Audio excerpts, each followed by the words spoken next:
I'm grateful for both understanding the value of freedom and the danger of tyranny and all these isms. And then also, on the other hand, I'm grateful for understanding what our way of life does to people and all the externalities, the negative externalities. And the reason why I'm grateful for that is it's given me an optimistic way forward. And I'm very fired up every day. I'm very inspired. I would imagine most people are like, wait, but you've seen all this crazy shit and you've talked to all these people and like you have a very grim view of what the US's role has been for a lot of other people in the world. Yeah, well, the answer is to reform and to improve the US. I think we will continue to be very powerful in the future.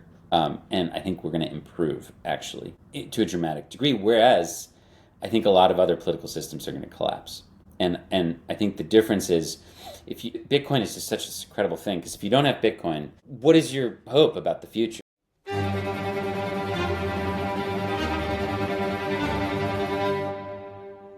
Greetings and salutations, my fellow plebs. My name is Walker, and this is the Bitcoin Podcast. The Bitcoin time chain is 851726, and the value of one Bitcoin is still one Bitcoin. Today's episode is Bitcoin Talk, where I talk with my guest about Bitcoin and whatever else comes up. Today, that guest is Alex Gladstein. Alex is the Chief Strategy Officer at the Human Rights Foundation. He also serves as Vice President of Strategy for the Oslo Freedom Forum and has connected hundreds of dissidents and civil society groups with business leaders, technologists, journalists, philanthropists, policymakers, and artists to promote free and open societies. He's also a hardcore Bitcoiner and has written extensively about Bitcoin as a tool for human rights. We cover a lot in this conversation, from the potential impact of Bitcoin on global politics and the role it can play in challenging dictatorial regimes, to de-dollarization and its potential benefits for America, to Alex's thoughts on the Bukele regime in El Salvador, Noster as a tool for free speech and open communication, and a whole lot more. We also had a couple of strange audio issues I haven't encountered before during this episode, so apologies, but it appears that whoever was listening in on our conversation did not like everything they were hearing. Regardless, I think you're going to love this conversation with Alex. Before we dive in, if you are enjoying this show, do me a favor and share it with your friends, family, or strangers on the internet. Or don't, Bitcoin doesn't care, but I really would appreciate it. If you'd rather watch this show than listen, head to the show notes for links to watch on YouTube, Rumble, and now on Nostr via Highlighter. But if you're like me and you prefer to just listen to your podcasts, I highly recommend you check out fountain.fm. Not only can you send Bitcoin to your favorite podcasters to give value for value, but you can earn Bitcoin just for listening to this and other podcasts. And if you're already ahead of the game listening to the Bitcoin Podcast on Fountain, consider giving the show a boost or creating a clip of something you found interesting. I really appreciate it. Finally, if you are a Bitcoin-only company interested in sponsoring another fucking Bitcoin podcast, hit me up on social media or through the website bitcoinpodcast.net. Without further ado, let's get into this Bitcoin talk with Alex Gladstein.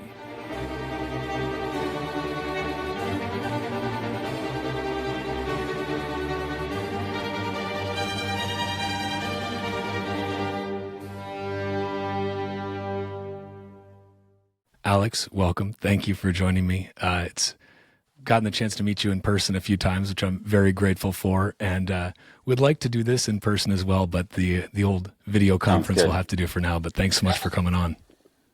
My pleasure. So, Alex, I sometimes I start these out in different ways, but I like to just ask a very basic question to get things going. I think that you are pretty darn well known in the Bitcoin space and also outside of it as well at this point. But perhaps for those who don't, can you just tell me kind of in your own words, who are you and how did you get here today to be doing all the incredible work that you are doing? Yeah, very fortunate. Certainly it's been a lot of hard work, but I had the fortune of growing up in the wealthy part of the richest and most powerful country in the world. So I intend to make everything out of that opportunity that was given to me. I grew up originally in a middle class family in Connecticut, um, east of New York City, and ended up going to public schools in that region, which are very good public schools. Um, and yep, grew up there in Fairfield County, and spent a lot of time as a kid in New York City, in that area, in that region. Um, and the events of 9/11 and the Iraq War played a pretty massive role in my, let's say, story, my intellectual and upbringing, my worldview. Um, I was in 10th grade in computer science class when the planes hit the Twin Towers. We were watching it on our little computers. We had the internet, and I was a child of the internet through and through. Remember getting my first kind of, well, it wasn't my computer, but our family got a computer in the early 90s. I was born in the mid 80s, so I was like 7 or something. We got this huge tower, and it had a double-digit megahertz counter on it.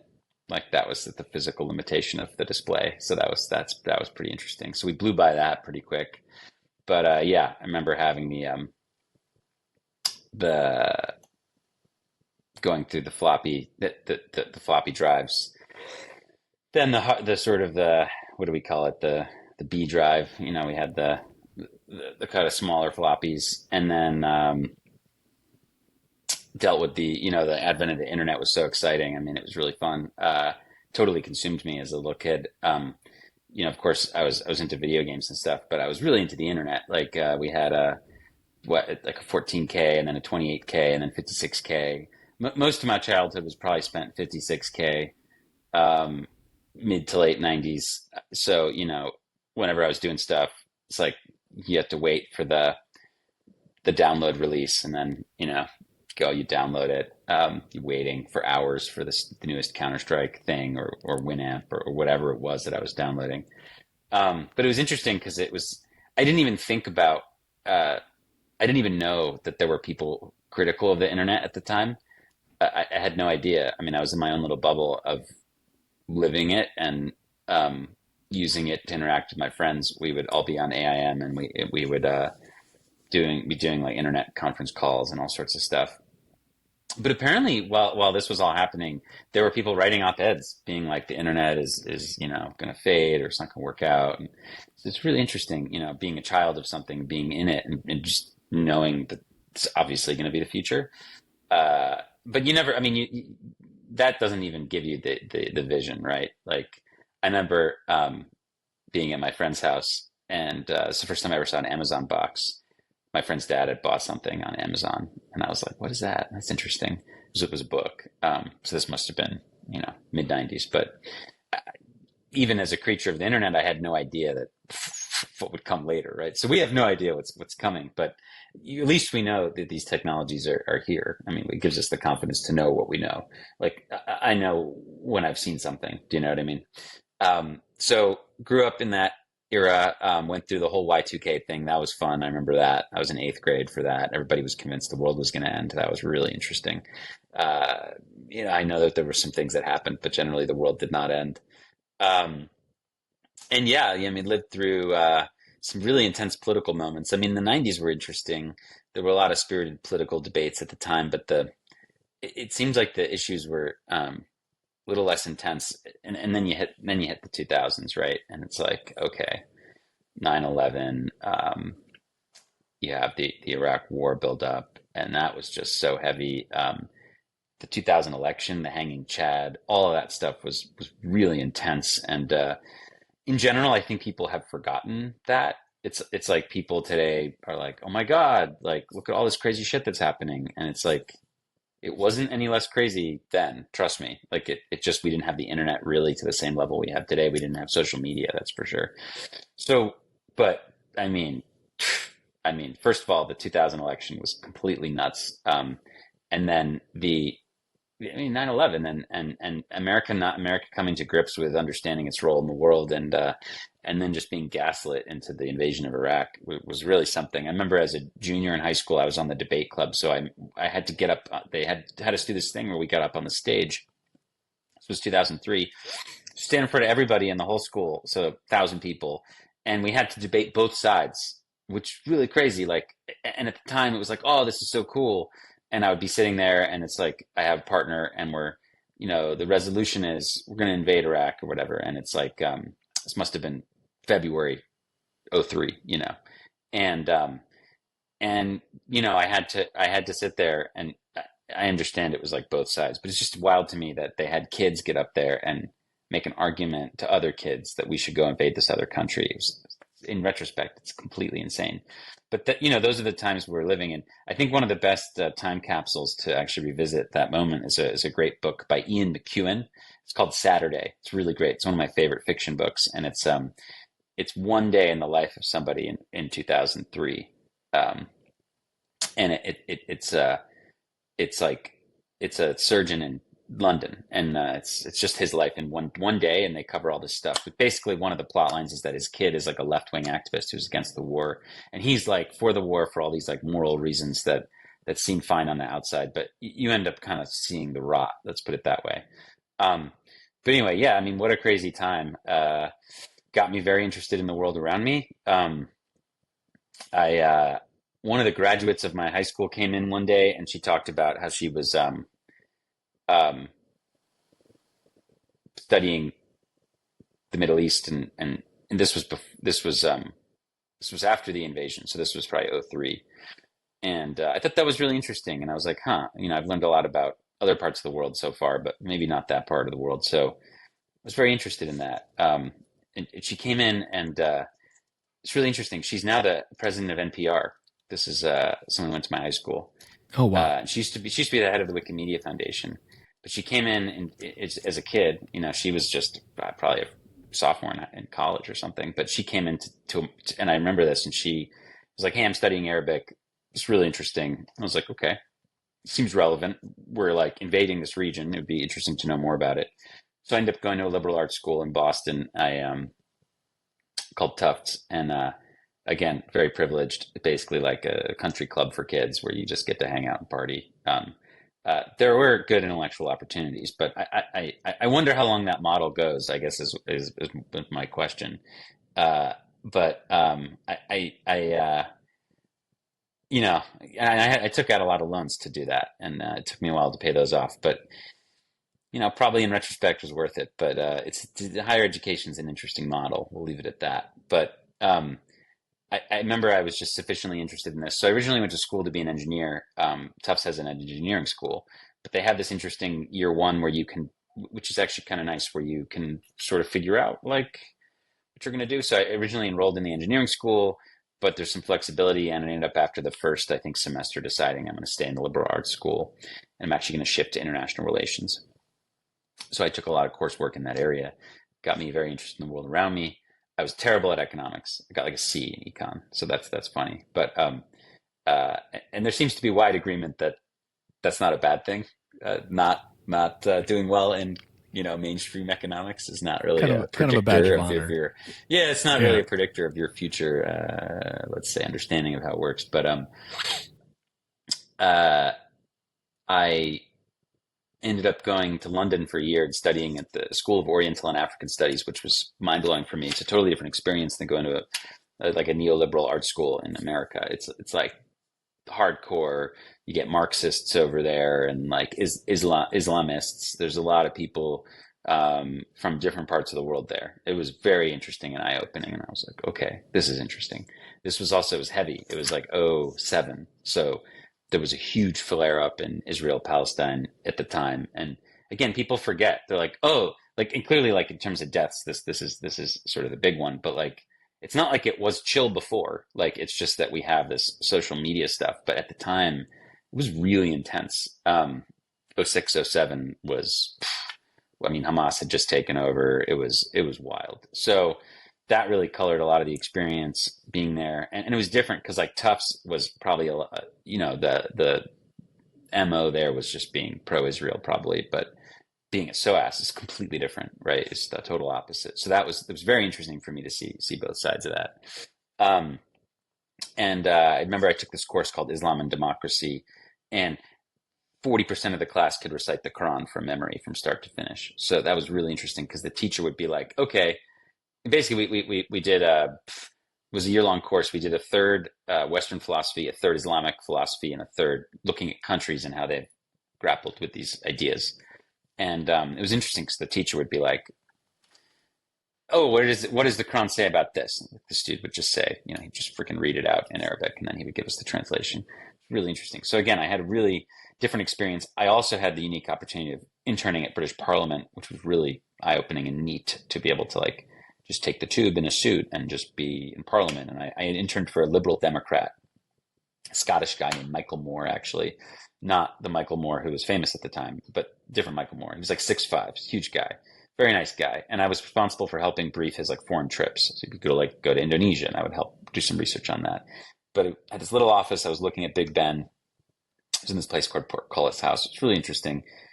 You went downstairs and you sat down, like Tony Blair's there with Gordon Brown. It was interesting. It was a very interesting time. I loved London's a great place, and I loved living there for a year. It was awesome. I like going back. It's killer. It's killer. So I enjoyed that. That was enriching. I ended up coming back to the States, doing one more year, finishing Tufts. And when I was in London, I had applied for an internship at it's basically a nonprofit startup called the Human Rights Foundation, which had been started 18 months earlier by a Venezuelan activist. I got the internship, so I came back, spent the summer in New York in 2007, which was, of course, the writing was on the wall for the financial crisis, right? So again, really heady time, really crazy times. I remember I got it at the end of my internship at the end of 2007 in the summer. They gave me a job offer, so I had a job offer, so it was great. So I could just coast through my senior year, which was the best. So I did that. And it took advantage, of some of the intellectual stuff. Like Tufts has a diplomacy school called Fletcher. That was kind of cool. I got to take some graduate level coursework there.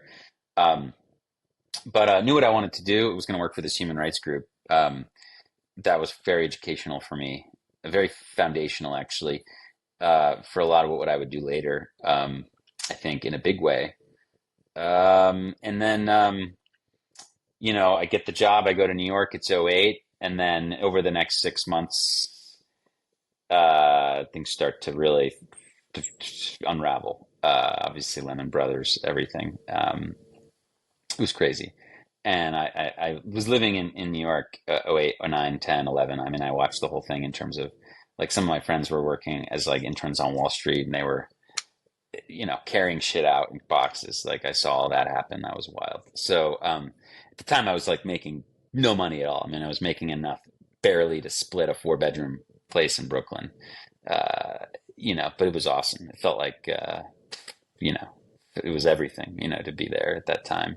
It's really cool. So I was able to get a position at this org as it was growing. It was just created. So now it's this larger organization where we have 50 employees and a $25 million budget, and we have work all over the world, and we're very prominent in many ways. But at the time, it was just this little idea. So it's been very cool to be there for that transformation.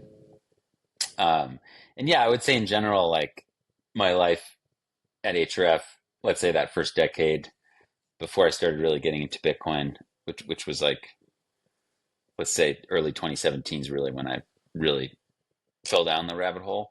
But it was a great education in a free society, basically, and why individual liberties matter and why dictatorship is bad. And, of course there's nuances, but I think that, it's helpful because a lot of this other stuff, a lot of these ideologies are very intoxicating, but statism's bad, folks. It's not good.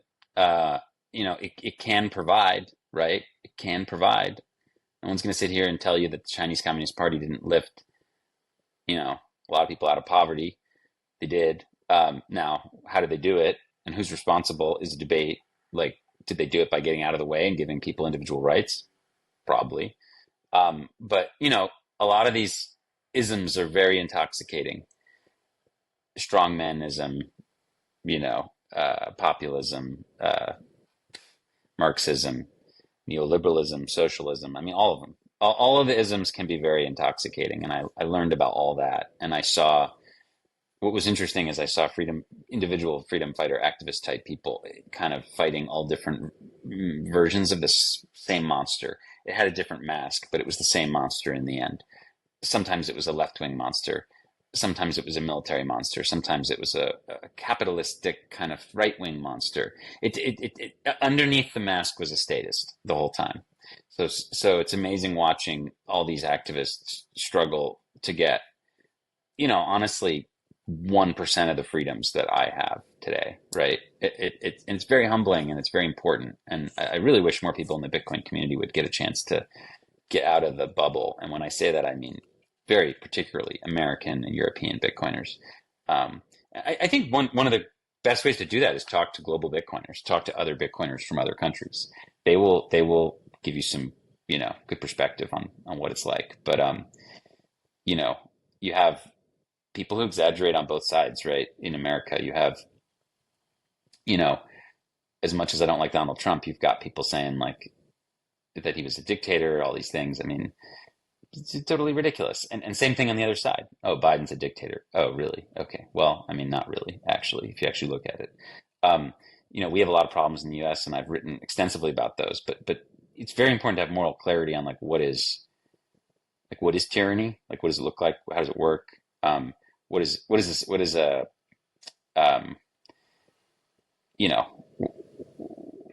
a fear society and what is a free society? And I understand the whole Chomsky thing, but it's different. Like, I understand that we manufacture consent in the United States. I'm not an idiot. Like, I understand this. The whole last year of supporting the massacre of people in Gaza has shown me this, right? I get it. But yeah, it is not the same thing living in China as it is living in the Carolinas. Like, this is different. Like, and a lot of people lose sight of this. Like, they don't get it. And, there's so many different aspects to that. But like, there are simple ones that you can bring up to help people understand. For example, like, I just watched Jon Stewart totally roast the President of the United States today. It was really enjoyable. I actually love Jon Stewart. He's killing it. Amazing segment on Biden today. You should watch it. It's devastating. But anyway, he gets paid really well to make fun of the leader of our country. That's completely illegal in most countries. Like, this is a very basic, simple thing that a lot of people don't understand. And like, I can sit here and I can, we can say, the New York Times can say Biden should step down, and the people doing that are not like afraid that they're going to get like black bagged later tonight. That's not going to happen. Now, I understand that like we've built that freedom at the cost of others and all these other things, but like the reality is we have a relatively free society where we can do stuff like that. People in other places don't, and there are a lot of defenders of that other model, and that's fine. But this needs to be acknowledged. Like there are obviously upsides of every society: Singapore, China, Rwanda, Egypt, El Salvador, Dubai, in terms of the UAE, Saudi. Yes, of course, there's positives in every place. Every part of human culture and society has positives. But this fear-free society thing is very important. Like, you would not be able to do what Jon Stewart just did in El Salvador, in the UAE, in Saudi Arabia, in Russia, in occupied Ukraine, certainly, in Singapore. I mean, I know a guy in Singapore who's an opposition leader. He was in house arrest for a decade plus for doing anti-corruption work. So there's a way to balance this. Like, you can't even do that in Israel anymore. I'm pretty sure that if you go and you criticize Bibi, you get tossed in jail. So I think this is quite important. In very few societies can you confidently, criticize the government and really exert yourself freely and have confidence that the government's actually going to respect things like property rights, free speech. So to conclude the opening of this, the idea is that my career taught me about that. And if I didn't have that, I'd be very lost. I'd be so intoxicated by all these isms and visions and rogue leaders. And this is how people end up supporting Che Guevara. It's very romantic. And a lot of these leaders are very romantic. These are very romantic ideas. But thankfully, I've spent 15, 16, 17 years now with very brave people from all different political stripes. I mean, they don't agree on agree on very little. They don't necessarily agree on, well, what role should the state play in healthcare? Who knows? Transgender rights, no idea. Like, I don't know what everybody's opinion is on all these little, all the different matters that make up the collective experience. What I know is they don't like dictators, and they don't want somebody telling them how to live their life. They might be left-wing, they might be right-wing, whatever. And I've seen that. And that's what I want to do with my life, is help build that and help be part of that resistance movement that is global, truly global. So that was, I would say, the first part of my career. And that's been, again, super helpful because it's like an antidote to blindly believing in isms. And then the second part of the career is the Bitcoin part, where I ended up learning about how the world works, and then understanding all the rot on the other side. And it's funny because, like, my framework has very much gone from, it's like you read Confessions of an Economic Hitman when I'm in college, and I'm like, oh, this is insane. It's kind of fun, but probably not true. And then I'm like, oh, I need to be like a mature person and not believe that, right? This is sort of this neoliberal thing we get sucked into, at least in the, let's say, nonprofit, DC, New York kind of establishment nexus. You're like, that can't be true. And then you go a very long time believing that. And maybe most people obviously go their whole lives with believing that can't be true, or that, those things can't be true. And if it weren't for Bitcoin, I might be still over there, stuck over there with the blue pill. I don't know, maybe. But you learn about Bitcoin, and it taught me all these things about the way the world actually works, and it taught me to ask the right questions. And then you learn, oh wait, all that shit. Yeah, maybe the way he told it, maybe not true, but all the things he's describing definitely happen all the time and have happened for decades. So that was sort of my other part of my career, was understanding, the externalities of our way of life, basically.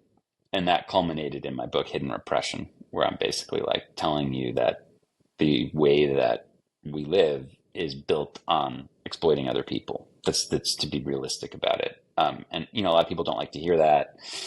They don't believe it. I think it's a crazy conspiracy. No, there's other reasons, other factors. And the reality is, it's absolutely true. Well, first of all, I've got this guy sitting right here.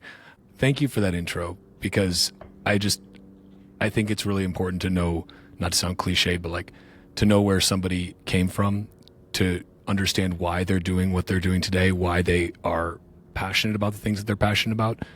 And I've got to say, the work that you did both with Check Your Financial Privilege and then with Hidden Repression, I think both of which started out as articles, right? Like longer form articles, and then turned into books. But those were both so eye-opening for me. First of all, kind of this is to what you were saying earlier on the Check Your Financial Privilege side. It is really hard for people who have, like, I was lucky enough, I grew up in a small town in Wisconsin, but I still grew up in the richest, most powerful country in the world. I still grew up with an amazing amount of privilege that I did not fully appreciate. And I think most people don't appreciate. And it's like they look at the US and they're like, this is all terrible, this is awful. And yes, there are terrible things happening, there are awful things happening. But to your point, that's kind of been happening for a while. We just have so much more access to that information now. But you travel around the world a little and you see how others live and what they have to deal with. And you realize, oh my God, like, yeah, the U.S. may be, it's still a horse at the glue factory, but it's like the prettiest horse at the glue factory. It's the last one being turned into glue. Like it's still okay, And that was real, like those stories about Roya Maboob and Farida Nabarema. I think those were Yeah. just incredible. And maybe I'd love to ask you. I've heard you talk about this idea of like the golden billion when it comes to checking one's financial privilege. Can you Yep. kind of explain that in the context of checking your financial privilege for anyone who's not familiar, who maybe hasn't read this book or article? I'll link them in the show notes. But can you explain that like I'm, let's say, Elizabeth Warren, with the context of Bitcoin being actually a tool that provides something that no fiat currency can? Well, look, I think the important part is that as we dive into these, let's say, use cases, that the intellectual journeys I've gone on, given to me by the people I've met, have taught me a couple things that I'm grateful for. And again, I'm grateful for both understanding the value of freedom and the danger of tyranny and all these isms. And then also, on the other hand, I'm grateful for understanding, what our way of life does to people and all the externalities, the negative externalities. And the reason why I'm grateful for that is it's given me an optimistic way forward. I'm very fired up every day. I'm very inspired. And that's a weird thing if I would imagine most people are like, wait, but you've seen all this crazy shit and you've talked to all these people and like you have a very grim view of what the U.S.'s role has been for a lot of other people in the world. Yeah, well, the answer is to reform and to improve the U.S. I don't necessarily know we're like a horse at the glue factory. I think we will continue to be very powerful in the future. And I think we're going to improve, actually, to a dramatic degree, whereas I think a lot of other political systems are going to collapse.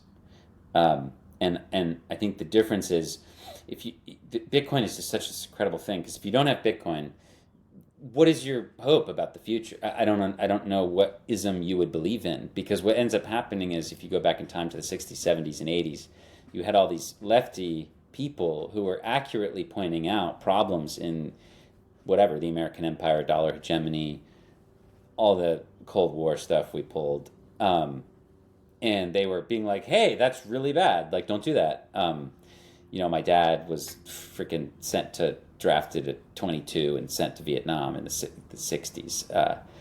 The weekend Kennedy was killed, he was sent off to the early part of the war. Or at least he was drafted at that point and sent off in 63 to 65 is when he was over there. And it's like, can you imagine being like 23 and being put on a tin can plane to fly to Southeast Asia to fight for a war you absolutely did not believe in? I mean, just this crazy shit. And he never wanted to talk about it, and he was just like grateful that I never had to do that. And he's like, as long as you don't have to do that, I'm good, was basically his thing. And yet we still have that happening here, right? We still have lower class people who are, basically, lured in with benefits and jobs, and they're our like mercenary fighting force, and they go freaking to Central Asia, and they go to Northern Africa, and they go to all these places, and they fight, And it's grim. So, you think about all this stuff, but the cool part about our ism, Bitcoinism, is it actually it gives us a way out, right? There's like this thing where if you don't have Bitcoin, you end up either becoming like jingoistic pro-empire person, ultimately, whether you believe it or not.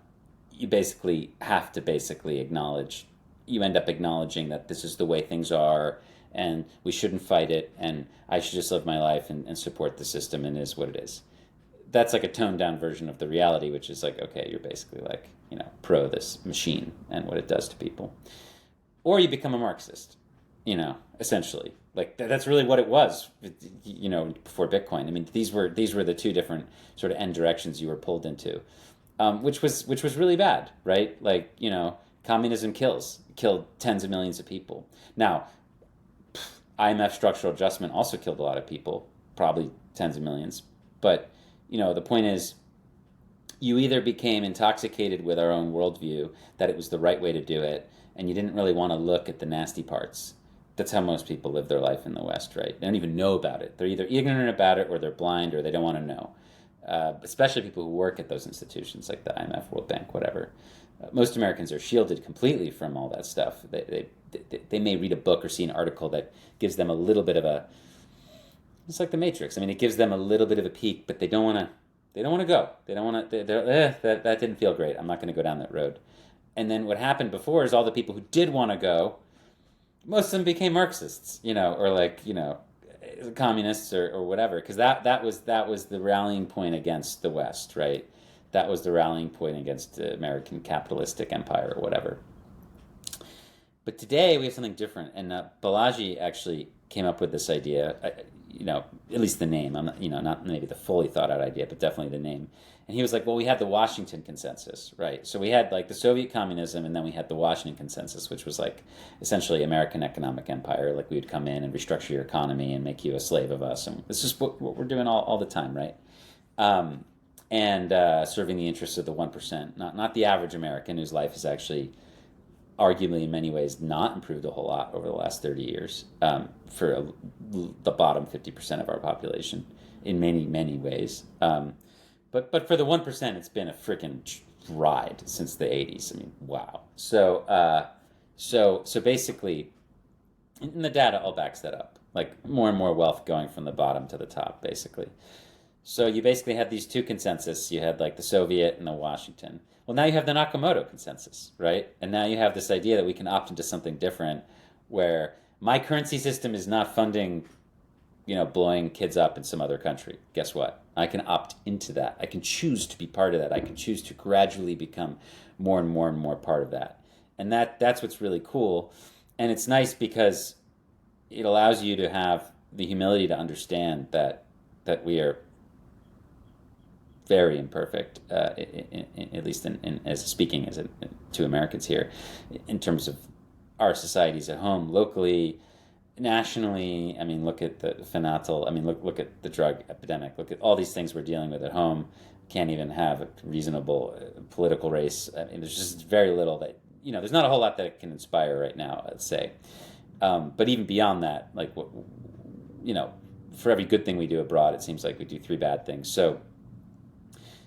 I think there's, it gives you this view of, okay, you could be humble about our role and maybe understanding there's a lot of not so great stuff that we're involved in, but it gives you the confidence in individual freedom, and that we actually have a tool that can expand this for anybody. One of the biggest problems with human rights activism is it's like, well, we're here in the West and we're going to promote human rights, and what does that really mean? I mean, what does that look like in Togo or something like that? I mean, is that actually credible? Can we actually do that? What is the tool that we're going to do that with? And again, I just think for so many years you lacked a valid sort of third way. You didn't have a third way. Like, inevitably, if you were against some American-backed dictator somewhere, you're going to be a communist or a Sandinista or a Marxist or some sort of socialist. I mean, that was the reality.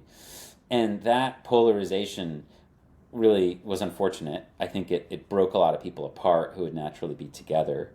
And that's just the outcome of the Cold War. I mean, that's the outcome of our planet having 2 empires that fought each other with, ostensibly different ideologies, right? That's what happened.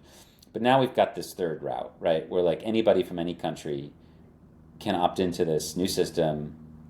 Doesn't mean we have to agree on everything, far from it, but at least we agree on some important things. And it really unites. I mean, it really unites. And maybe we're in this romantic early era and it's not going to be like this in the future. I don't know. But it's pretty cool that you can just like walk into Chiang Mai in Thailand, and anybody listening to this obviously is very into Bitcoin. And you can just go and just find the Bitcoin spot and just sit down and just have a great conversation with somebody, and you can just talk about Bitcoin. It's fine. You can talk about whatever you want, but I mean, inevitably they're going to be friendly to you because you believe in this thing. It gives us this shared kinship. It's really interesting, and it's obviously not always like that. Like, I'm always involved in all kinds of online altercations, but in person, people are really nice. Actually, even people who've like had really nasty things to say about me online, I end up having a really fun time, usually in person with them. I mean, I've had people. I mean, probably the most intense thing for me was when Putin invaded Ukraine, and I was standing up for Ukrainians, not necessarily saying that we should send them weapons or anything, but just being like empathetic. Like, that really sucks. Like, wow, they're getting killed. I feel really bad for them. And there were so many people who were just on the other side of that were, like, let's say, digital friends of mine. It got really heated. And of course, like 6 months later, they didn't care and they don't post about it anymore. But like for the first few months, man, it was intense. This was like obviously like early 2022. I remember one guy in particular. He was so nasty to me, and I'm sure that wasn't exactly kind back. I mean, I'm not usually going to start something, but if you come at me, I'm going to come back at you. Like, I'm not going to just take it. So he's spreading all these fake news things. I'm pointing out how they're fake. He gets all pissed, but then I run into him, ironically, I believe at a beefsteak. And a shout out to Beefsteak Josh for making the most amazing events. And he like comes up to me and he gives me a big hug and he's like, we're good. I'm like, okay, really interesting. But that often happens. I mean, that's why I think the in-person things are so important, and partly why the pandemic Zoom era was so damaging for so many people. And it let's face it, caused a lot of psychological damage for a lot of people. Probably, for kids, stuff that we won't even ever, know really or be able to recover from. It'll just be this like dark time for, a couple of years that had a massive negative impact on billions of people. But, I think that makes it a little easier to have confidence in this thing and allows me to be able to point out all this fucked up shit, basically, and have the humility to understand that my government is very much part and parcel of a lot of that. But on the other hand, have confidence and optimism about the future, like really excited about where we're going. And I think I'm not one of these black pill doomer people. Like, I don't think that like America's going to collapse and China's going to be the new empire. And I think that's crazy talk. And I think Putin is evil, and I think the Saudis are awful for what they do, and I don't want to live in a society built on literal slavery like the UAE, and I could go on, but like there are a lot of people who are just like done with America, I'm on to the next thing, and I think it's a little dangerous for a couple of reasons, but mainly because I don't think America's going anywhere. Like, I think we're gonna really be able to take advantage of Bitcoin in many ways because our founding values are very aligned with Bitcoin's founding values, and guess what? The Saudi king is not. And neither is Putin, and neither is Xi Jinping, and neither is Paul Kagame. And honestly, at the end of the day, neither is Bukele.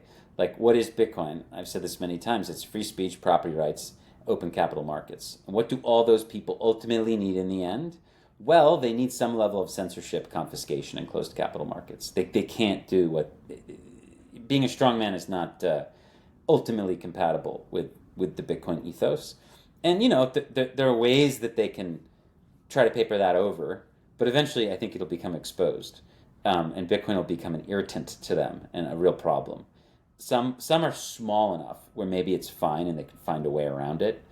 Maybe more like the Singapores and the El Salvadors will be able to find a way to survive in that era.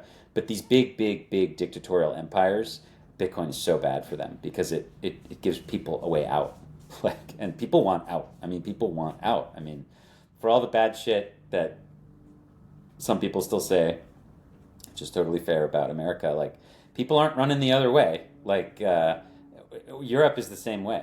Europe's facing a lot of the same issues as America. In some ways, they're facing even worse issues. They don't have energy sovereignty. They have electricity crises all the time. They're much more vulnerable in many ways to some of the stuff that America is going to be more protected from, given our geographic positioning and our food sovereignty and our energy sovereignty and all these things that other countries don't really have. Europe's like, we'll see. And yet, it's like, where do you think the refugees are going? They're not going to Eritrea or to Syria. They're coming to Europe, So let's not sort of forget that. But in any event, I'm pumped. I'm working on a new, potentially, we'll see. Maybe it'll be an essay. Maybe it'll be a book. But my vision for it is very clear. It's going to be called The Red, White, and Blue Pill, Why De-Dollarization is Good for America. And it's going to be in 3 parts. The first part is going to be Blue pill, I'm going to basically explain dollar hegemony and try to steel man myself and explain why it's good. And I'll talk about the stablecoin stuff and all that stuff. Then the second part two, will be red pill, why it's bad. And I'll rehash a lot of what I've already written about, which I've got lots of content on. And then part three is white pill, Bitcoin fixes this. So I really think that's the way we're going to go here. I think de-dollarization in the end is actually good for America. I think it frees us up from some of the most parasitic and exploitative behaviors we have. And it'll make us much more collaborative with the world rather than exploitative. It's not going to fix everything, but it'll really fix some of the alignments on a lot of this stuff in terms of global trade, jobs, labor markets, etc. It'll really prevent a lot of this exploitative stuff where we can have people over here in this country on this shitty fiat currency, and we can we can work with the local dictator to basically pen them in and debase them so we can get cheaper shit. It's much harder to do this on a Bitcoin standard if we're all speaking the same monetary language. That's really difficult to do. So in general, makes it a lot harder, I think, hopefully, do a lot of this exploitation.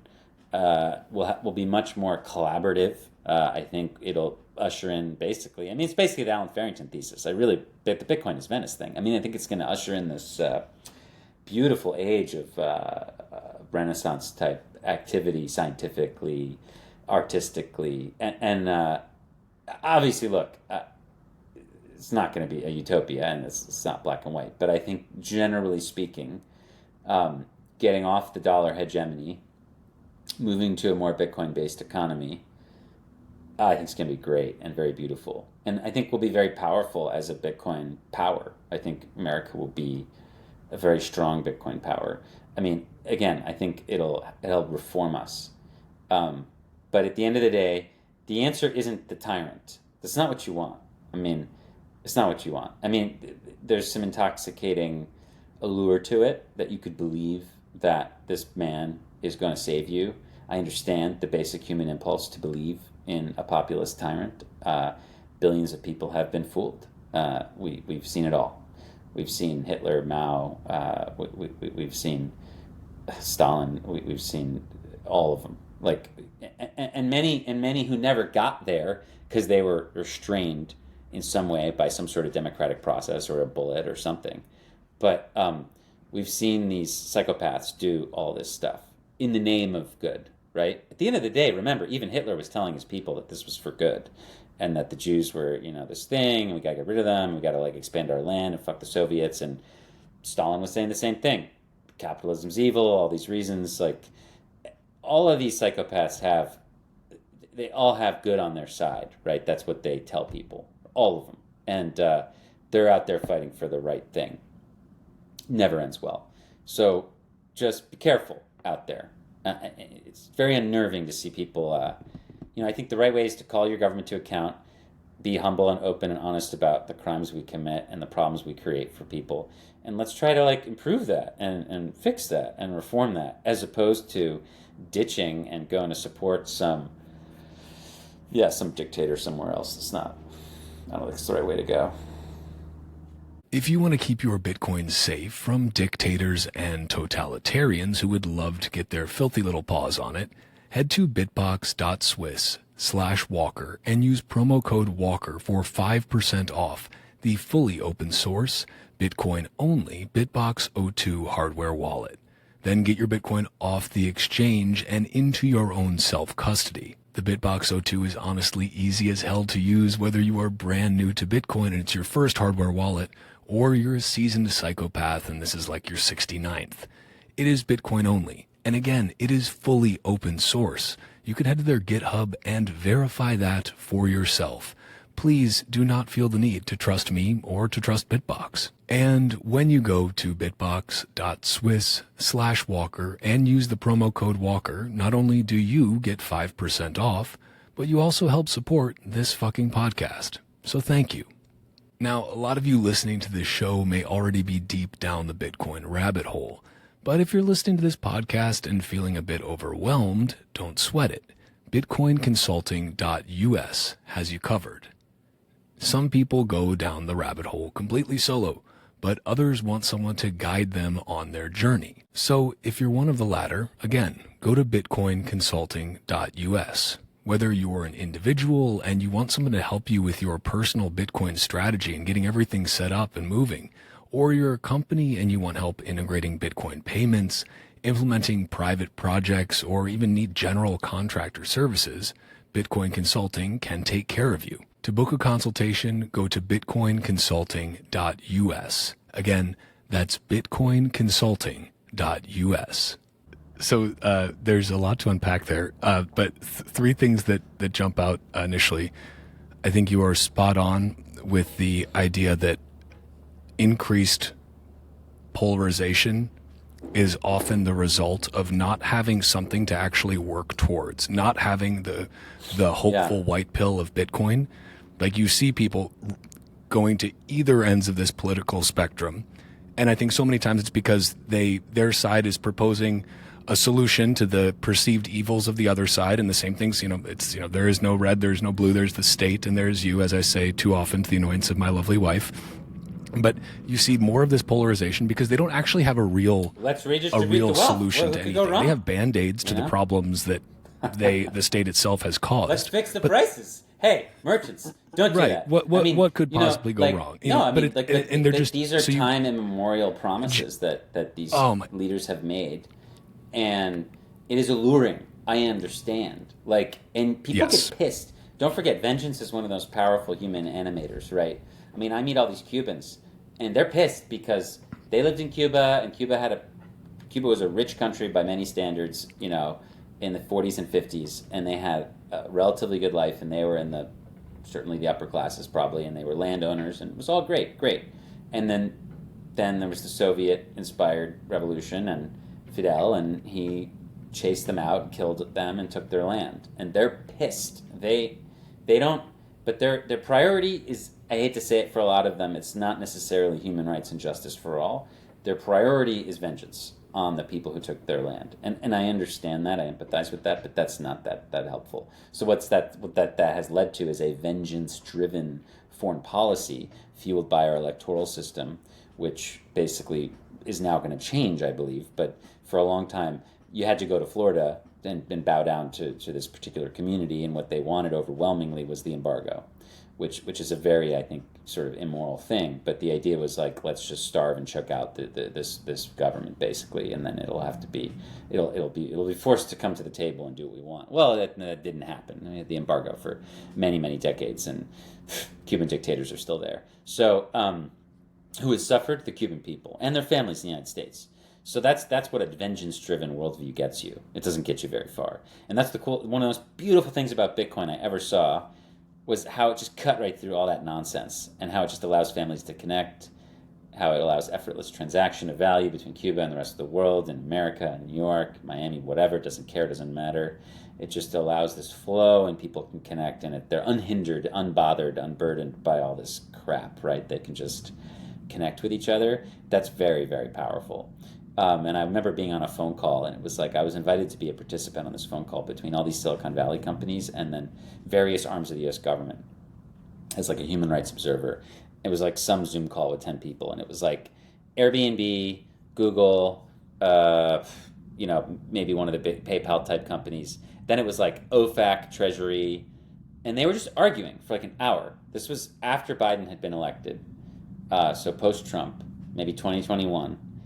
And they were all pissed with each other because Obama had quote unquote opened Cuba to some of the American companies, right? Uber had gone in, Airbnb. And then Trump reversed it, right? He actually got rid of tens of, well, I don't know exactly how many, but tens or hundreds even, I think it was hundreds of brick and mortar Western Union stations inside Cuba. He had them closed down. So Trump was the opposite of the Obama policy on this. They both were trying to mess around with this. But basically these companies were pissed because the U.S. government had told them, hey, you can go to Cuba. And then the U.S. government under a new regime had told them, now you have to leave. And this was an hour of them just arguing with each other and no progress. And I'm wow, this is the fiat machine. And meanwhile, this was why, by the way, this was when, and things aren't better now. I mean, the peso is hyperinflated in Cuba, but basically this was during the summer I think it was 2021. I mean, this was the summer when Cubans were starving to death, and they were just they weren't going to help anybody. I'll tell you that much. And yet, Bitcoin, I could see, was just while they were arguing, it's like doing this other stuff and watching Bitcoin help people, and that was quite cool. So that was very inspiring. So yeah, it's this like third way. No, I love that. One of the other things I wanted to ask you about, because I know that you have spoken very clearly Sure. and plainly about this, and Yeah. this is one of those things you've probably gotten a lot of flack for, Sure. especially in the digital realm, is your criticism of the Bukele regime. And I wanted to ask you, because I've read not everything you've written, but I've read quite a lot of it, and I very much enjoy your writing and have learned so much from it. And from also, you've spoken at so many things. I've been privileged enough to hear them in person or at least stream them online. One of the things you've emphasized so much is that Bitcoin is really bad for dictators. Like it is something that it disrupts their power structure. At the same time, I've seen the arguments you've made, and I think some of them have a lot of merit about Bukele's regime and the fact that from a human rights perspective is worrisome to you. And so I'd love to kind of know, what do you think? How do you think this plays out? Because you have so much more experience than 99.99% of the world in learning about how these things actually happen on the ground, how dictatorial regimes go down, how they oppress people, how they strip away their freedoms, and the ultimate freedom being the freedom to transact freely. Because without that, you can have your other freedoms don't really matter if you don't have that baseline. So I'd love to know just how you see this playing out, because I've been to El Salvador a couple of times. I talked with as many people as I could. People are understandably happy with the changes that have been made, because there's not the violence, there's not the institutionalized gang theft, but obviously at the same time there's things that are concerning. And so I'd love to just kind of know your perspective on that, where you think this goes, because I think a lot of nuance is lost in Twitter debates and things like that.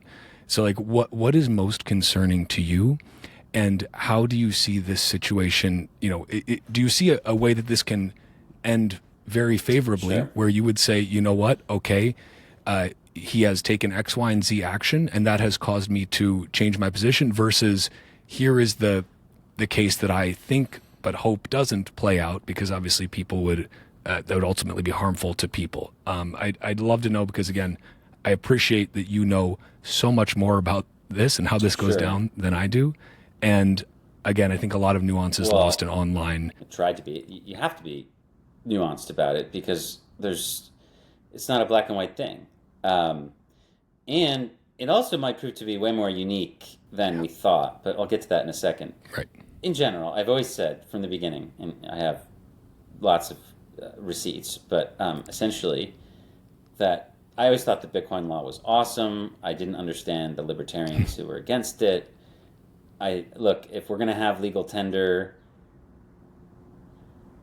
people should have a Bitcoin option. This is very clear to me. If you're gonna force one currency, you should at least give them the Bitcoin option as well. So I thought the Bitcoin law was great. I still think it's great.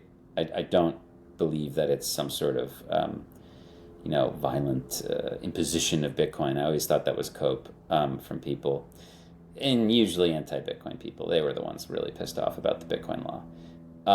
So most, a lot of the Bitcoin stuff I was pretty excited about.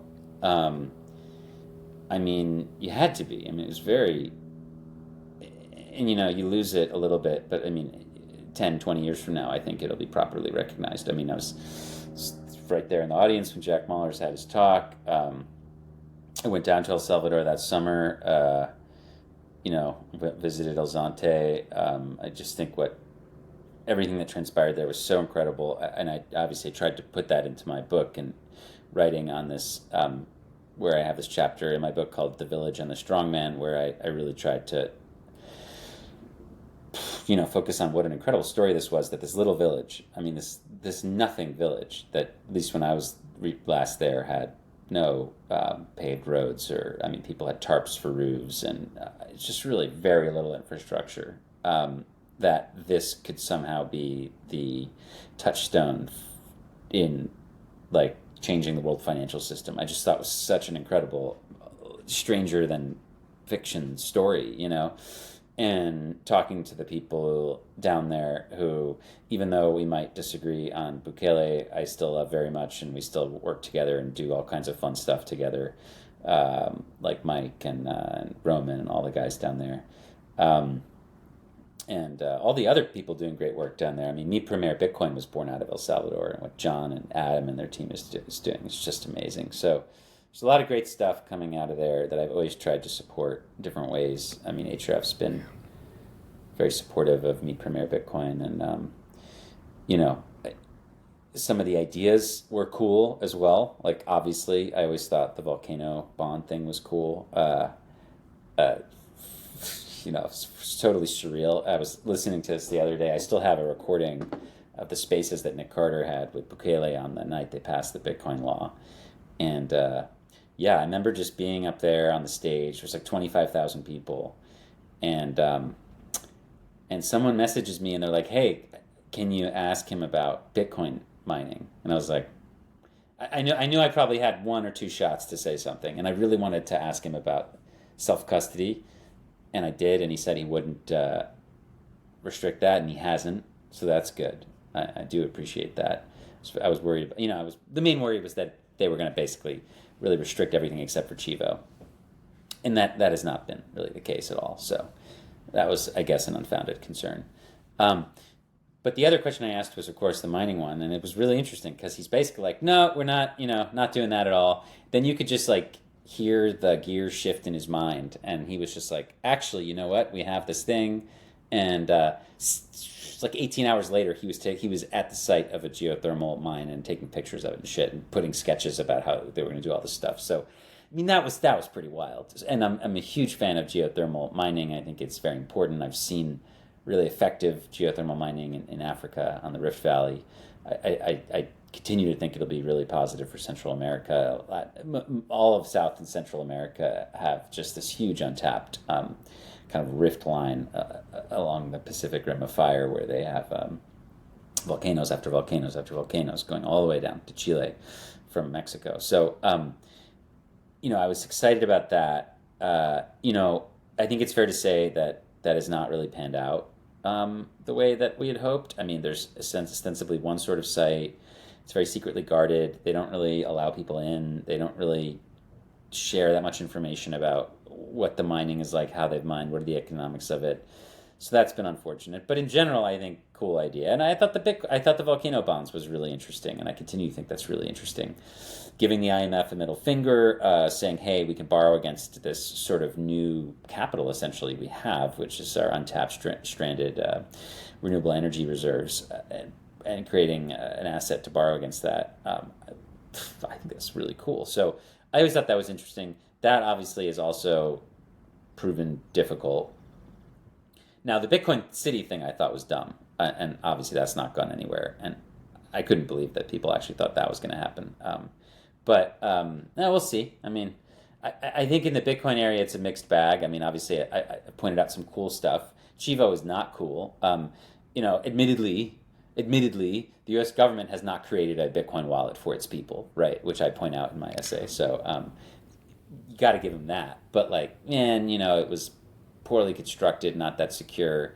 It appears to have been the victim of a massive hack. You know, just in general, I think the state should stay out of Bitcoin wallets.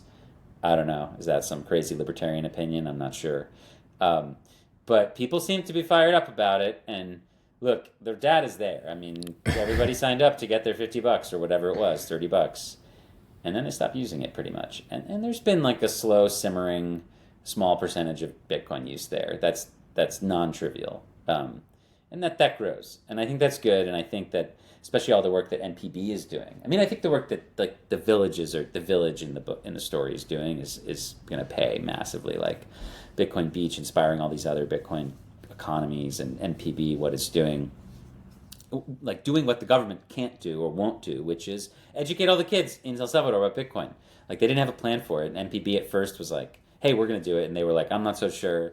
And now they're actually getting behind it. So now NPB is like out there doing dozens of different districts and schools. And look, I think in a Bitcoin world, I think El Salvador is going to be more privileged in that respect because the young people, hopefully, if NPB gets its way, will be fluent in this new language, and that's going to be so awesome for them. So I'm very excited about that. We'll see how that goes.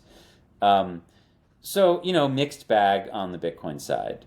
But, and of course, the irony in the end is that the country, in Spanish, obviously, it's the savior, right? So it's like, I always thought that was fun. And yeah, just being able to just break away from this U.S.-dominated exploitative model that Central America's been trapped in for so long that I try to detail in my story. I mean, it's been quite bad going back to the 30s, agricultural exploitation, then of course the Cold War and horrible shit we did down there. But El Salvador had the second largest embassy in the world, U.S. embassy, after India in the 80s. I mean, it was the site of all of our anti-communist activity, and we committed the most horrible massacres there, meaning we backed these paramilitary groups, trained them in the United States, and I mean, it's crazy as shit. Like, there's if people want to read about it, they can go look up the story in the New Yorker from the early 90s about El Mozote. It's a town there. I mean, you won't recover from that. So, and then of course, the Clinton era kind of sort of creating the gang problem. So, all through it, we've really screwed up this country. So I appreciate that people, obviously are excited that the country's going in a new direction. I understand that. I think the Bitcoin stuff, to put a pin on that, it's been a mixed bag. Parts of it's been exciting, parts of it have been disappointing. But the other stuff is not that exciting to me. I mean, call me an American or whatever you want to do, but in general, it doesn't work out so well when you have a leader who centralizes power completely. Like, absolute power corrupts absolutely is something we've known ever since the Roman Empire. Like, it's true.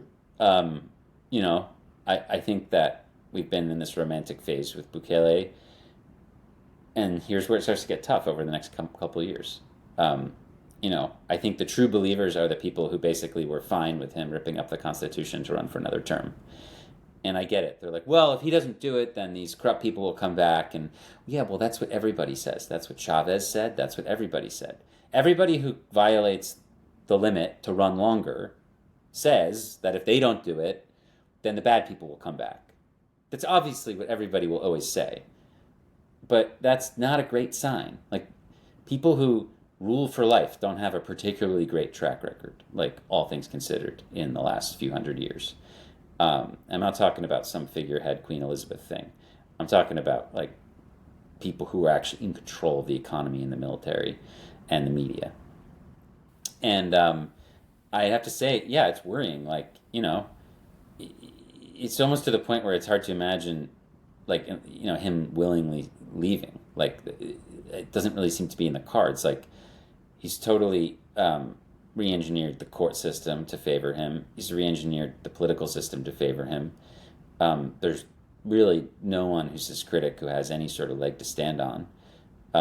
He's chased out most of the critics in terms of the media, or he has them under constant Pegasus surveillance on their phones, which is crazy. I mean, that should cause you to take a beat. Like, think about that. Like, the people who've been looking into his corruption stuff, they have Pegasus on their phones. Well, that's not ideal. Totally, crunched down on a lot of the critical reporting that was looking into what he was doing.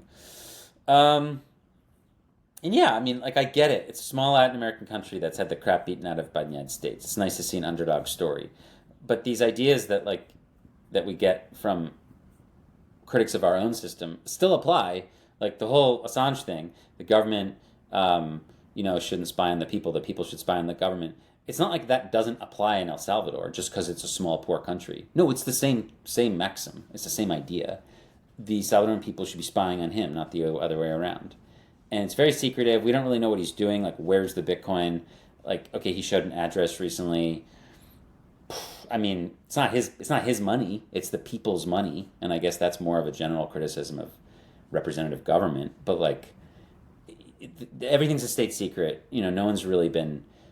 He has the technology now to like show. Okay, so he showed he has some Bitcoin somewhere. Well, who's got it? Is that like in some sort of Bitgo wallet in some other country? Is it controlled by Max? Like what? Like who owns the keys? Like it's probably him and his brothers, but like it's a lot of Bitcoin, man. I mean, it's a lot. I mean, if that's true, if they control the key to that address that they showed, that's gonna be a totally transformative amount of Bitcoin. So, I mean, and geopolitically speaking, I mean, look, Germany just sold all theirs. Like so I think it's right for the citizens of El Salvador to be like, well, where is it and how? Yeah. Like, do we get a say? Like are we gonna get to say how that's spent, or is that just for you to just decide? And I think really that's I think where it comes down to. So now we're in like phase two. Phase one was the romantic era. Like, okay, you know, he did deals with the gangs to get them to stop killing people. Nobody disagrees with that. Totally fine. I have nothing against doing deals with the gangs to stop them to get killing. You know, no issue with that at all. That's great. Love to see there's less violence. But now is the phase two. Now it's where like mask is off. He trampled the Constitution. He's going to run forever. And you're going to start seeing stuff like, oh, price controls. Like he probably regrets saying that because he knows that I think a lot of his international support is sort of more part of this internet, sort of libertarian Bitcoin crowd. So that was probably a faux pas. And, you know, he was quick to try and defend himself. But, like, I mean, that wasn't great. Like, you don't threaten state violence against merchants for any reason. But that's what's going to happen. He's going to run into trouble, and he's going to, guess what? What is the tool in his toolbox? It's power. That's what he's always done this. If you watch him, I mean, when he was winning power, he marched the freaking army into the assembly with guns to force them to do stuff. And I understand that his supporters are like, well, those other people were so bad that this had to happen. It's like ripping off a Band-Aid. This was the only way. It's like, okay, well, look, the British Empire was pretty fucking bad too. And George Washington didn't stay in power forever. He recognized and respected the idea of individual rights, rule of law, and a republic where he would not be a king, and he stepped down. And Bukele's not doing that. So we'll see. Like, I would say that the American territories versus the British Empire, I mean, it's not even like we're in conflict. I mean, El Salvador and the U.S. government are becoming closer and closer and closer, if anything. If you've been watching what's going on, there's now like a caucus, and there's like a special thing in Congress announced 2 days ago, and we have a military alliance. Like, they're basically they're part of the broader American influence in the region. This isn't at all like the revolution or anything. But at the end of the day, yeah, I mean, like, I thought it would have been awesome if he did his thing, did the Bitcoin law, did all the stuff, and then when it came to the end of his term, left and became like a roving, like, I don't know, like a global Dalai Lama figure for Bitcoin. I thought that would have been the fucking best outcome by far. He could go to Ukraine and go to Russia and go to China and go to all countries regardless of politics, and you can sit down with them and just be like, here's why you should Bitcoin and here's the blueprint. And that would have been a really good outcome. And that would have been really cool. But he didn't do that, and now we're going to have to see how it goes. I don't think it's going to be particularly pretty politically. So we'll see. But yeah, I mean, like, to conclude, like, it's possible it was a one-off. Like, I was wrong. I thought there was going to be like a whole bunch of other countries that like sort of followed. There's a bunch of reasons why that's not even true. And Milei is not particularly pro-Bitcoin, if people have noticed. He's had every chance to be, and he's not really. So, you know, we haven't had copycats. Might have been a one-off. You know, can a dictator appear cool by sort of being pro-Bitcoin? I don't know if that's going to happen again. We'll see. We may have been a little quick to jump the gun on that one. But I think it's a very unique thing that will go down in history. It deserves a lot of nuance, and you know, I empathize with people who are excited about their country. I'm right. That's great. I'm worried about, you know, centralization of power. First of all, I appreciate the context and the nuance from your perspective, because again, you have a lot of experience looking at these things, and I'm, optimistically, I'm really hoping, next term comes around and he's, ready to bow out, and to, open his country up to another leader. Realistically, it'll probably be somebody, maybe it's his brother, maybe it's somebody else, close to them, somebody else in the party.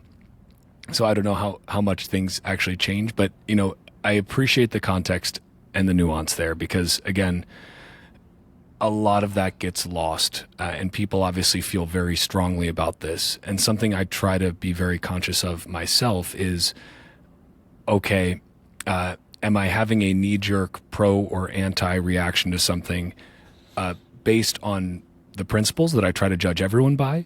Or am I giving some selective bias to a particular thing because I like one area of what they're doing a lot? And I've found myself guilty of that in multiple areas, and perhaps this is one of them. Again, I hope very much that the story of El Salvador is a really positive one. Like that we look back 20 years from now and we say like, wow, that country lifted itself up out of poverty and out of violence and was able to, go back to, get to for the first time, I guess, a place where it was really a wonderful place for people to live and be from, where they were not needing to flee from it. I do see, the Salvadoran diaspora starting to come back, from what I've seen anyway, from people that I've talked to. So that's a positive sign. And I will say, I think it's still early. We're still early here. There's still a lot to be figured out on that side. I would agree with that centralization of power is a thing that should be avoided, and that the centralization of power often leads to very bad outcomes. In this case so far, I think that it's led to some good outcomes as well. But to your earlier point, I think it's really important to highlight the grassroots bottom-up effect that happened in El Salvador and how much of the change that was really responsible for. It was, like with Mi Primer Bitcoin, with El Azante, with all of the education that's happening, like that's starting from the bottom up. This wasn't something that started from the top down. It was the top down picking up on a movement that was happening, and that's great. But then, I remember trying. Chivo is not the best, and it's so exciting that there are these initiatives coming out of El Salvador that are teaching the rest of the world, and I want to do whatever I can to help those, while at the same time being just very skeptical of this sort of very obviously authoritarian leader. And folks need to. This is some real shit. Like, so there was a guy. And I know people are going to want to compare it to, oh, what about this country? It killed way more people. I get it. But like just for like a real story.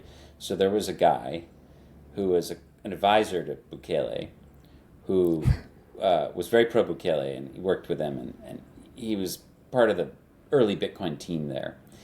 And he was messaging me, and he was like, oh, we should talk. And I'm like, I don't really want to. No, like, so I have these messages on a Signal chat, and he's like, let me tell you about this new wallet we're building and all this stuff. And, I don't really engage very much. And then some time passes, and then he's like, let's see, I think I have it here. It's pretty wild. Here he is. So he's working on me. And then he says, this was in 2023 in the spring. And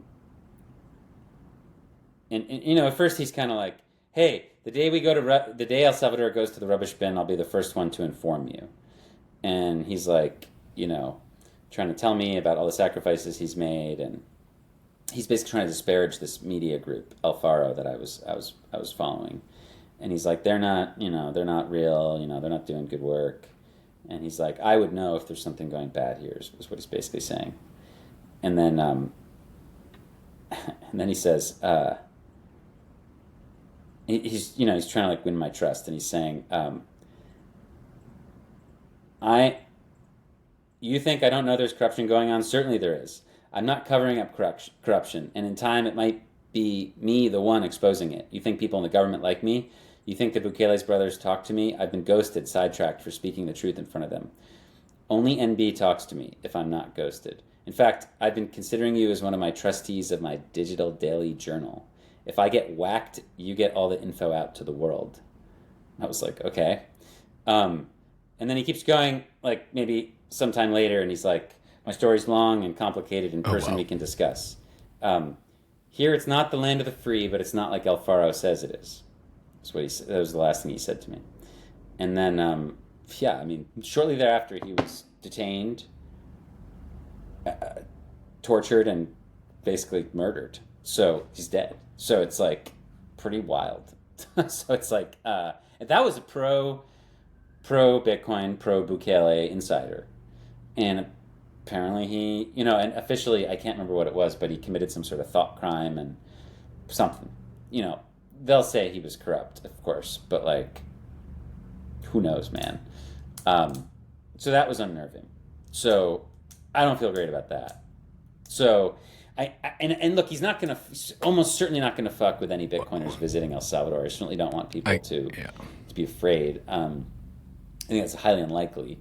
I think he wants that, and I think the regime wants to welcome that, and they really want to sell land and internationalize, and they're going to keep that kind of business inside the family, if you get me. I think is usually what happens with these governments. But like, I just wanted to give you that information because I think it's important that people understand who they're dealing with here. It's not somebody who has a limit on like what they're going to do to somebody who's turned on them. Let's put it to you that way. So, and again, like, fine, you want to, oh, well, that's not that bad compared to what your government does. Fine, you want to go down that road? Go for it. But, like, it doesn't make me feel great about people who are offering constructive feedback, let's put it that way, to the government. And maybe you're right. Maybe someone else in his party takes over, and we'll see. I mean, that's kind of what the Castros did. But it is true that I will concede, yes, of course, if like the other party somehow gets back in power, yeah, they're going to scrap all the Bitcoin shit. I get it. I understand that. Unless it's sold to them properly and they understand it, and maybe then it'll be different. If it's delivered real, tangible results to the country, they're not just going to scrap it, So we'll see. It would have to be a really positive thing that's really helped El Salvador. And then I think even some crazy left-wing party would at the end of the day, they would keep it if it's going to deliver some sort of value to them, in a frictionless way. They're going to keep it. But I think, as you say, we're too early for that. And that's why his defenders will say, look, he's got to do it. He's got to stay. He's got to stay until it's fixed. My only warning is that's what every dictator says, right? Like, I've got to stay until it's fixed. And look what Chavez did. I mean, I know they come from different cuts of cloth, but that Bukele's hired, there's all these foreign people working for him. There's some strange connections to Venezuela. Who knows? But the point is, he's running that playbook, but on speed. It's like it took Chavez a very long time, relatively, to stack the courts and to sort of control the Congress and to get rid of the media.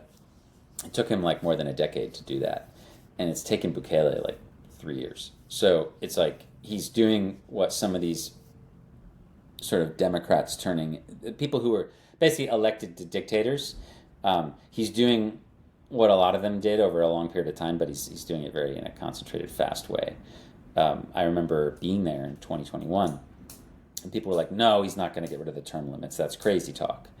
And then like a few weeks after I was there or whatever, they laid the way for it. And then all of a sudden you started seeing the Bukele 2024 hats, and you got reelected. So, I think just be careful. I would encourage people to really support the Salvadoran initiatives that are doing the good Bitcoin work. It's so awesome. It's very, very exciting to see the country on an up and up. I just think it's fair to be nuanced and to point out some concerns that maybe may arise as the result of having a power hungry strongman in charge. So we'll see. No, I appreciate that, because I think, again, for anyone listening, it's a good exercise to go through to remain skeptical and be extra skeptical of those you are least inclined to be skeptical about, because we often fall into a trap of we like what this person is doing, so let's remove all suspicion. Let's not stand in their way. And I'm not just talking about El Salvador here. To take Trump as an example as well. Like, and I'm not pro Biden. Certainly, I'm not pro Trump either, nor am I pro RFK. I'm not pro any politician, and I'm especially wary of people who fall into the trap of removing suspicion, removing criticism from those elected or trying to be elected people, who they particularly like, for whatever their like, let's say single issue vote is. It's like, so stay doubtful, stay skeptical. Like, and it's similar in some ways to lefties or progressives that like Bitcoin a lot, that are now watching the Republican Party become much more pro Bitcoin.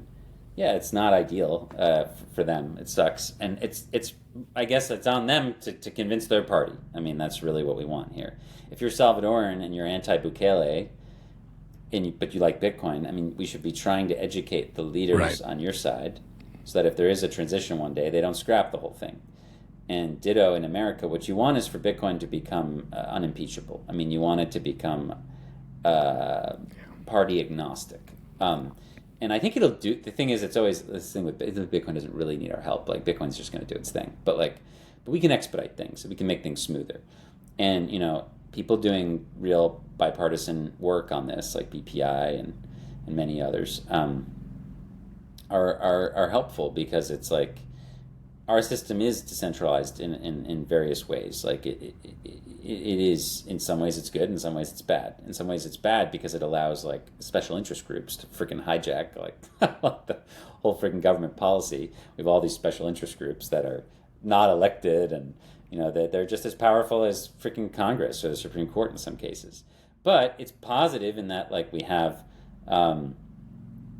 different parties in different regions, and we have this state system where states have rights, and you're going to have governors that are way more pro Bitcoin mining than others, and they're going to fight to defend those industries, and that's really interesting. And a lot of countries don't have that kind of regional power structure thing going on. It's just like one guy in the middle, he makes all the decisions. Like, if tomorrow Bukele wakes up and is like, Bitcoin sucks, I mean, that's highly unlikely, obviously, but if he did decide it would just all be over in like an instant. Whereas in America, it's not like, well, I'm not gonna. Biden's taken enough of a beating. Let's say it's either Trump or Kamala, whatever, whoever's in office next. If they wake up one morning and say Bitcoin sucks, they can't just like delete it out of the country. Like, sorry, we have like courts, and we have the media, and we have governors who want to protect that business, and we have special interest groups that are going to be pro Bitcoin, and we have all this sorts of shit. So, the country itself may do bad things and has done bad things, but the infrastructure is worth celebrating. Like, we want that. We want there to be infrastructure, so that someone can't just decide overnight one day to like just do X. Like, that's usually bad at scale. Unless the people are really behind it, and it's a very important thing, and then maybe, but like that can even be bad, as we saw over the last few years. So you don't necessarily want this like highly centralized system that can just make big decisions for everybody without their consent really fast. Not ideal. I mean, yeah, ideal if like we're being nuked, I guess, but like outside of a huge disaster that's real and authentic, like you definitely want regional power distribution, and you want checks and balances. And just, I guess, to go back to the beginning of the conversation, these things are very valuable. I mean, this created a lot of human flourishing. I mean, it's true that a lot of incredible inventions, were made, before modern democracy. But if you actually go back and look at those systems, those political economic systems, there was a lot of restraint, checks and balances in a lot of those. Like, if you look at the actually how some of these Islamic sort of empires worked, like that created all that fertile intellectual ground. There were a lot. It wasn't just like one dictator who decided everything and killed everybody who didn't agree with him or whatever. There were courts, and there were different districts, and there were different people in power, and it was quite interesting. And if you look at obviously Europe during the Renaissance, like there was a lot of different competing groups that had dialogues and discussions. Of course, like ultimately, dictators can have technological development. There's no question. Like look at the Nazis, or look at look at the Soviets, or whatever. Look at the CCP today. But I would say in the end, the open systems, I think are truly best for this. And I think we're hopefully we'll never know who created Bitcoin, but clearly a lot of the beginnings of Bitcoin was coded up and nurtured in relatively free countries, and I think that's something we can be proud of in the future for sure. Is helping nurture that at the beginning, our societies at least. So let's take that and let's move forward with that. Like let's try and push this system forward, knowing what it's going to do, knowing that it's going to restore power back to the people a little bit, and check some of this rising authoritarian reality and sentiment around the world. And I remain extremely bullish on that. You mentioned earlier kind of like the technological advancements of authoritarians, and I think that in many ways technology it's a tool, right? It can be used for good or for bad, or can be not used at all. But you see like the modern surveillance state as that relates to both physical and digital surveillance, but also to monetary technology, the rise of CBDCs, the crackdowns on free speech around the world. Elon has allegedly made X more free speech, but really that's just kind of in America, and in a lot of ways he's bent the knee a little bit more to some foreign governments that we've seen so far. Maybe that'll change, but that's where something like Noster comes in, and I think that there's this beautiful marriage between freedom money and free and open communication protocol like Noster, and we've already seen this. It's people are using it in China even after Damas was banned from the App Store back a year and a few months ago. People were still using Noster in China, and I know that HRF has obviously funded a lot of Bitcoin developers, open source developers, given grants to them, but also and Nostr developers. So that's what I was going to say. How do you see this? Is this a new tool, a new technology in your organization's playbook, and kind of are you starting to do and run education and programming around this? How do you see this helping people, and does that really work right alongside Bitcoin in terms of how you view these tools? Well, relatively early Nostr user. I started when a lot of other people did. When Dorsey joined, I checked it out. We went through a similar thing. I guess it was 2020 when Trump got kicked off Twitter. Everybody went to Mastodon. I remember that. I guess January 2021. And that didn't last long. I mean, I was like on NVK's thing, and everybody's like, oh, well, NVK could just kick out whoever he wants. And that's the thing. There's a really great quote that I'll be using in an upcoming essay from Gigi, where he's basically saying that, federated models, they just make a lot of different Elons. Like they make a lot of different kings. And in Nostr, there is no king. Well, you're actually the king, So there's this very powerful quote. It's better than that. But like everything Gigi says, it's very measured, but very precise, very hard hitting. But the point is that,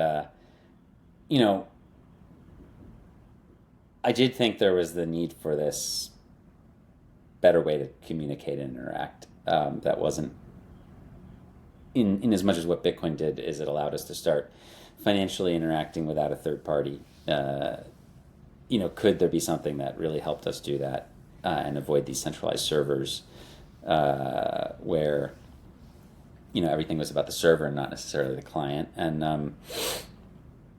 I started using Nostr, and for like a year, I was like, this is cool, but I think it's just going to be like a message board for Bitcoiners. I mean, that's.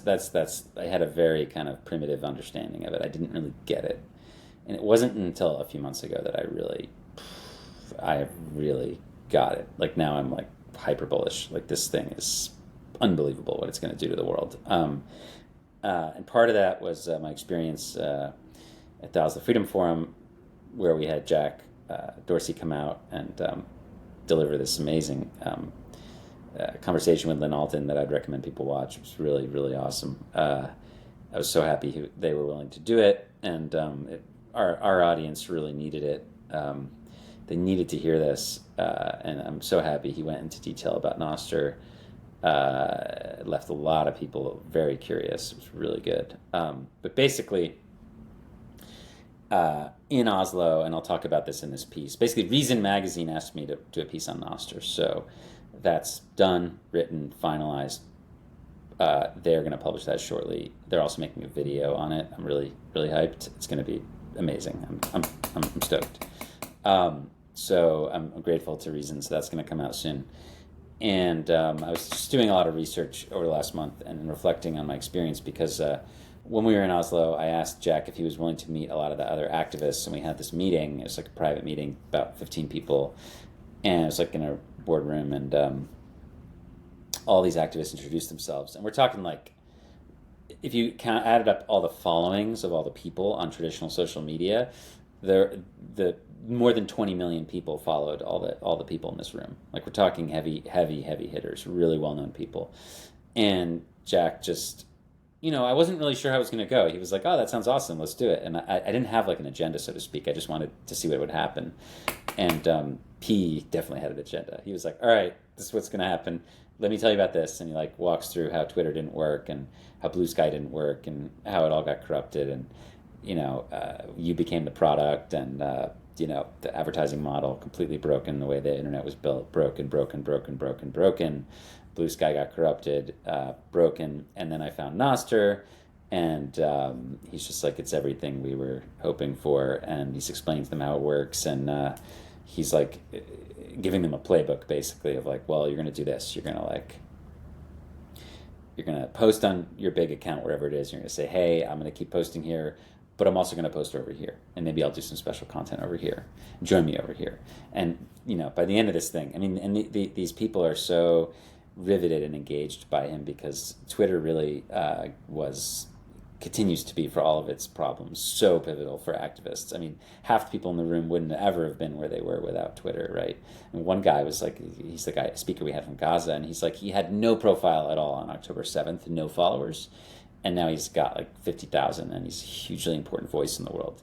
That's only possible because of Twitter. So it's really cool because they're very grateful for Jack for inventing this thing, but they're also keenly aware that it's broke, the model's broken, and they need something different. And it was amazing for him to watch. He's explained this, and he's like, listen, Twitter was once this niche thing, and then guess who made it global? You did, all the activists during the Arab Spring. Like, you really changed everything. So it was pretty amazing to watch, and it really helped me because some of the other executives at the Human Rights Foundation where I work were in the meeting, and they were like, wow, this is so cool, because Nostr doesn't have, there's a lot of friction with Bitcoin. It's like you have the environment FUD, and you have the volatility FUD, and the criminal FUD, and all this stuff. It's just hard. Like, it's just a hard road. Like, we're on it, and we're going to win, but it's not an easy road. Nostr has none of that, man. It's just a freaking protocol. There's no criminality. There's no energy usage issues. There's no, we're not worried about the volatility. It's not a scam. Like, it's literally just a protocol. So I think the barrier for entry is way lower. I think that it's going to be way easier. I think it makes a lot of sense for a lot of people. Everybody knows that social media is broken. I think it's really going to have its moment in the next 12 to 18 months. I think it's going to go crazy. I don't know what's going to happen with the infrastructure, but I'm very bullish on all the builders. The Nostr community is incredible. The way the apps are improving is really cool. I mean, I could not be more bullish on it, and it's a very exciting time. So we're going to be, to answer your question, double down. We're going to be creating Nostr programs. I mean, we were already doing Nostr funding. we're doing a couple Nostr specific events in the coming year. We're going to have a whole Nostr track at the Oslo Freedom Forum next year. So absolutely tripling down on all of it. We had a lot of really cool Nostr devs come to Oslo, and we didn't necessarily have like a Nostr content this year, so to speak, but Pablo was there, and Jeff Gardner, and Rockstar, and a bunch of others were there, and it was so cool to see them start purple pilling people. I mean, that's the cool part. Because the other cool part is when you purple pill someone, you're orange pilling them. They just don't know it yet, right? So it's like, this thing's like a match made in heaven, I think, for activism, because it's really what activists need. Now, there are some privacy concerns, that need to be addressed and that are being looked at. Obviously, Nostr has a lot of privacy vulnerabilities. It's an open network. We need to make sure that when activists are using it, they're not exposing their IP address, things like that. But the good news is, I think in the next 6 to 8 months, a lot of this stuff's going to be tightened up. And I think Q1 next year is really going to be showtime. We'll see. I mean, it's going to be, we'll see. But I think by Q1, these apps are going to be ready to go. And I think it'll reach a boiling point. I made a bet recently that we'd have 1 million weekly active users by January 2026. And I feel very, very, very bullish on that bet. So we'll see. But I also think that when it comes to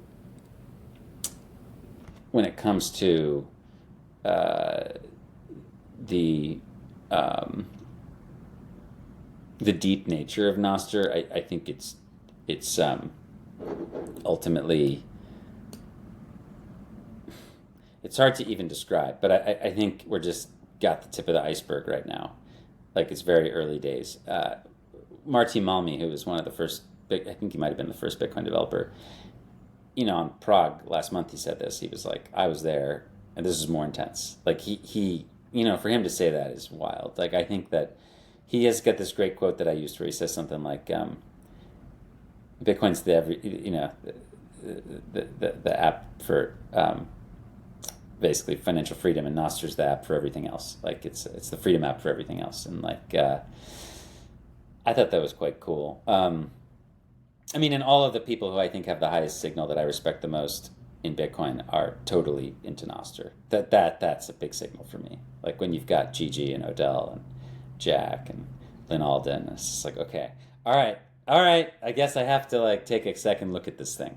And I think people are going to get it, and it's going to take time. And it's true that the Bitcoin community is early, and first user kind of it. But I mean, other communities are going to come, and they're going to love it, and they're going to make their own communities. And the cool part about Nostr is that it doesn't have to have global state. They can have their own community over there that's not connected to us. It's fine. Like, that the Japanese already have this, and obviously there's Chinese stuff inside the Great Firewall. There's a piece out today about this, actually, that Roger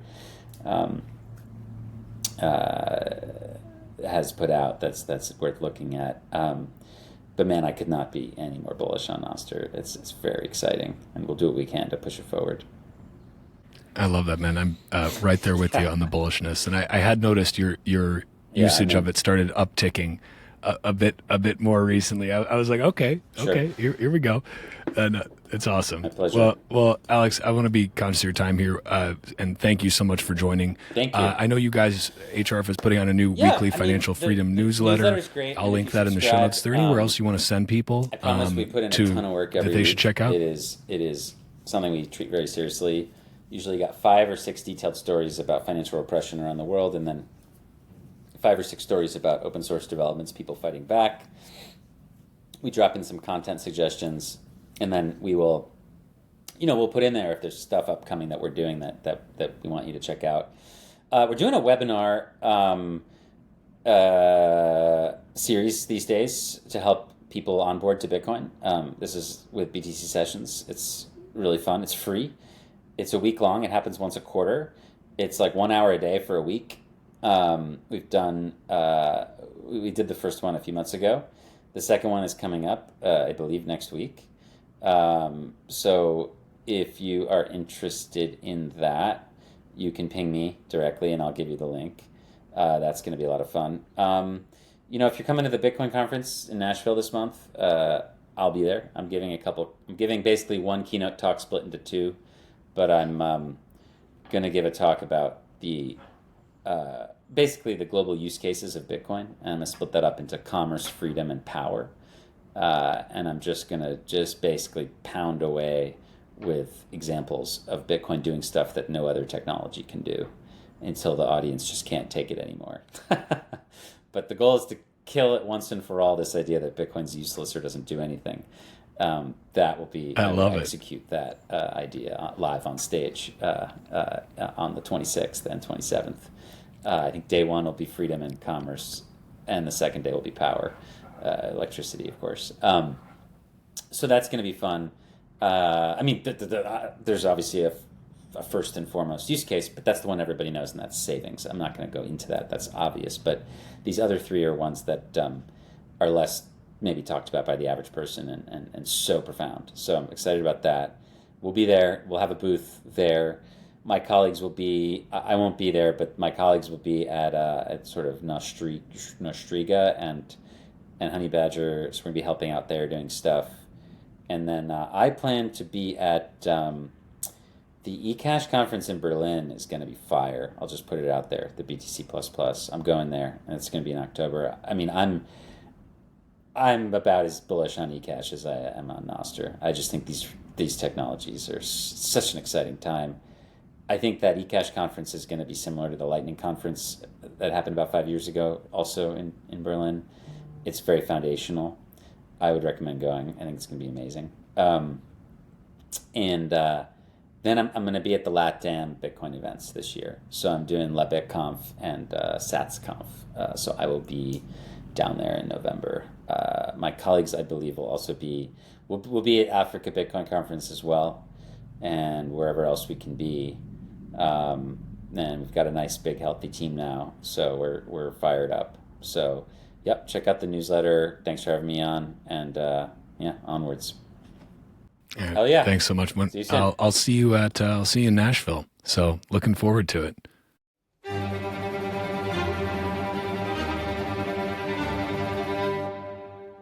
And that's a wrap on this Bitcoin Talk episode of the Bitcoin Podcast. If you are a Bitcoin-only company interested in sponsoring another fucking Bitcoin podcast, head to bitcoinpodcast.net/sponsor. If you are enjoying the Bitcoin Podcast, consider giving this show a 5-star review wherever you listen, or sharing this show with your network. Cut. If you're enjoying the Bitcoin Podcast, consider giving this show a 5-star review wherever you listen, or sharing the show with your friends, family, and strangers on the internet. Or don't, Bitcoin doesn't care, but I always appreciate it. You can find me on Noster by going to primal.net/walker. If you want to follow the Bitcoin Podcast on Twitter, go to @TitcoinPodcast and @WalkerAmerica. You can also find the video version of this podcast at youtube.com/@WalkerAmerica and @WalkerAmerica on Rumble. Or just go to bitcoinpodcast.net/podcast and find links everywhere. Bitcoin is scarce. There will only ever be 21 million, but Bitcoin podcasts are abundant. So thank you for spending your scarce time to listen to another fucking Bitcoin podcast. Until next time, stay free.